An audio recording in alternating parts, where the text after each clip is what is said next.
নমস্কার বন্ধুগণ, কেমন আছো সবাই? আমি অনেক ভালো আছি, আশা করি তোমরা অনেক ভালো আছো। এই দেখো, ছাদ বাগানে চলে এসেছি।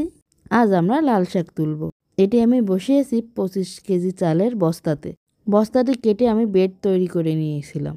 দেখো, এইটুকু জায়গায় কত সুন্দর লাল শাক হয়েছে। আমি তো সত্যিই খুব খুশি। আর পাশে যেটা দেখতে পাচ্ছ, ওটা হচ্ছে পালং শাকের বেড। দুটো শাক আমি পাশাপাশি বেডে বসিয়েছিলাম।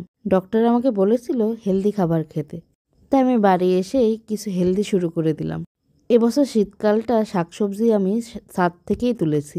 বাজার থেকে কেনা শাক এবছর শীতকালে আমি খাইনি।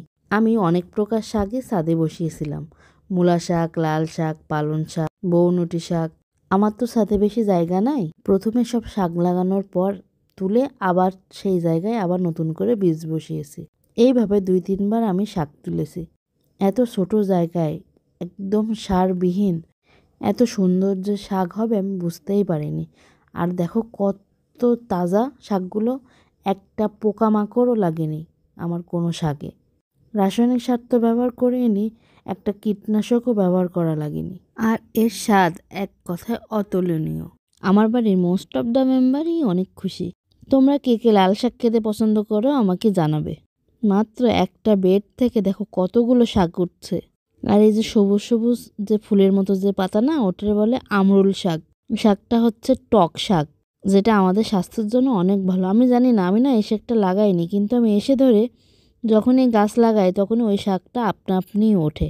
এই দেখো কতগুলো শাক হয়েছে। আমাদের 6 জনের একবেলা এটাতে হয়ে যাবে। আর এই যে আমার টমেটো গাছে ফুল চলে এসেছে, এবার এটাকে বান দিতে হবে।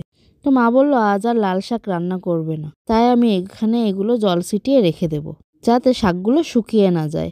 আর এই যে বেগুন গাছে ছোট্ট একটি বেগুন চলে এসেছে।